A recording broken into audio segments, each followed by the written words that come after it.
You hit every deadline at work, but the second it is your own project, your brain disappears.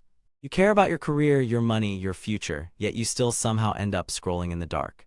People call you lazy, but that word never fit because you know how hard you can push when it counts. The problem is not that you do not care, it is that your brain has quietly labeled your goals bad trades. Right now, as you watch this, your dopamine system is running a cost-benefit equation on every possible action. If the reward is not immediate and obvious, that system literally turns down the motivation supply, no matter your ambition. This is not a character flaw, it is how your dopamine and executive circuits were wired for survival, not side projects. Once you understand that math, you can stop calling yourself lazy and start rigging the equation in your favor. Meet Charlie, 32, product manager in San Jose, the person everyone trusts to fix the mess at work. He crushes tickets, leads stand-ups, answers messages fast, and still manages to mentor the new hire without burning out. On paper, Charlie looks driven, responsible, ambitious, like the exact opposite of lazy, and he believes that too. But every Sunday afternoon, Charlie opens his laptop to work on his data science course and suddenly feels made of concrete. The plan sounds simple, one module, 1 hour, then maybe a bit of writing for his side project newsletter. Instead, he blinks, taps one notification, and somehow it is nearly midnight and the course tab is still untouched. Monday morning, he is back to sprint boards and stakeholder emails, wondering why work feels easy and his dreams feel impossible. He has tried productivity hacks, timers, habit apps, even shaming himself in journals, but nothing sticks longer than a week. Quietly, he starts to wonder, if I am so ambitious, why can I not make myself do the things I say I want? That question stings because it does not feel like a scheduling issue. It feels like something is wrong inside him. The truth is harsh and relieving at the same time. Your brain is not lazy. Your brain is mispricing effort. The same system that makes him reliable at work quietly marks his own goals as uncertain, socially invisible, and emotionally risky. From the outside, that pattern looks like laziness. From the inside, it feels like his brain slamming a quiet, invisible brake. That invisible brake lives in specific brain circuits, and once you see them, Charlie's behavior suddenly makes uncomfortable sense. Start with dopamine, small clusters of cells in your midbrain that broadcast a teaching signal about what is worth pursuing. Those dopamine neurons project into the striatum, especially the nucleus accumbens, the part that tags actions as attractive or not. For years, people thought dopamine just tracked reward. More juice means more signal, more motivation, simple and wrong. Newer experiments show something stranger. Dopamine tracks reward, effort, and motivation together, like an internal cost-benefit spreadsheet. When scientists made mice work harder for the same reward, dopamine responses in the striatum changed to reflect both cost and benefit. Even wilder in high motivation states, the dopamine spike for a fixed reward can actually be smaller, not bigger.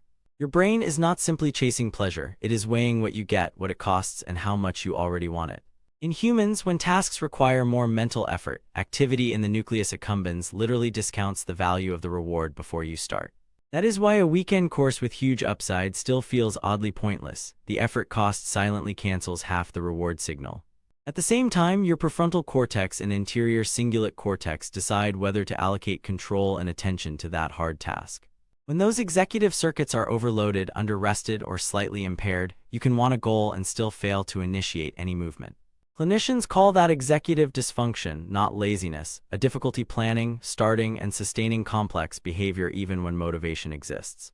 Now layer in emotion, because your brain is not only asking what does this pay, it is asking how will this make me feel right now. Researchers studying procrastination found that people delay tasks mainly to escape bad feelings, not because they misjudged the deadline. That means procrastination is a mood repair strategy, your brain choosing to feel slightly better now, even if your future self pays. Scroll instead of study and your dopamine circuits get a tiny, guaranteed reward while your anxiety about the course shrinks for a moment. The catch is brutal. Your brain does that trade over and over, silently taxing your future income, skills, and options. So Charlie's problem is not ambition, it is that his ROI brain undervalues long-term, uncertain, socially invisible effort. Work tasks, on the other hand, come with clear deadlines, feedback, a paycheck, and colleagues watching, so they feel instantly high value. Your brain is not moral, it is economic. It prioritizes immediate, reliable, emotionally safe returns, not abstract future compounding.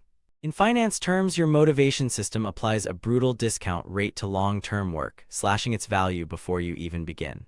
That discount shows up in tiny choices. Do you open the document, or do you open the app that never judges you? You might ask, if I am truly ambitious, why would I ever choose the option that clearly hurts my future? Because in that second, your brain is not evaluating your identity, it is trying to protect your mood and conserve control. Seen this way, being lazy but ambitious is not hypocrisy. It is a predictable output of your brain's cost-benefit and emotion systems. That does not mean you are stuck. It means you can change the numbers your brain sees when it runs that equation. The practical question becomes, how do you make long-term effort feel nearly worth it without pretending it suddenly became easy? You will not win by yelling at yourself because shame already feeds the mood repair loop you are trying to escape. Instead, you shift how your dopamine and executive systems score the task by changing rewards, costs, and emotional threat. Once those sliders move, the same brain that avoided your side project starts to treat it like a respectable, maybe even compelling, trade. First lever, make the reward visible right now, not just someday when the promotion or business finally pays off. That might mean tracking streaks, logging study hours, or assigning tiny financial milestones, so progress hits your brain like a real payoff. Second lever, shrink the perceived cost by defining the smallest non-zero step, 1 page, 10 lines, 10 minutes, not the whole project. Your brain hates high fixed costs. It is far more willing to pay a series of small tolls that each feel easy to afford. Third lever, add external structure to personal work, deadlines, check-ins, and small public commitments so your brain treats it like real work. Charlie could schedule a weekly call with a friend, commit to sending one ugly draft, and let social accountability boost the value signal. Fourth lever, treat mood regulation as part of the work, not a personal failing you are supposed to ignore. Before starting, he could name what he is feeling, anxious, bored, ashamed, and give himself 2 minutes to breathe with it. That small pause calms the emotional alarm enough that his prefrontal cortex can actually step back in and choose the harder option. Fifth lever, separate your identity from your behavior. You are not your last weekend. You are the system you are building now. When you see your brain as an ROI engine, you stop asking, am I lazy, and start asking, what numbers is it looking at? That shift alone changes your tone, from why can I not do anything to how do I make this feel worth doing today. Over months, those tiny shifts compound like real returns, more skills, more leverage, more shots at work and income that fit you. Charlie will still have off days. The difference is that now he understands why, so he can fix the system instead of attacking himself. He is still the person who can deliver at work. He is finally learning to make his own goals look like good trades too. The same can be true for you, not by forcing more discipline, but by finally working with the brain you actually have.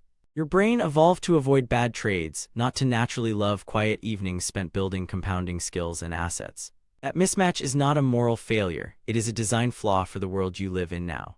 Once you see the equation, you can stop calling yourself lazy and start adjusting the inputs like a deliberate investor. Your ambition was never the problem, it was the pricing model, and now you finally have the math to change it.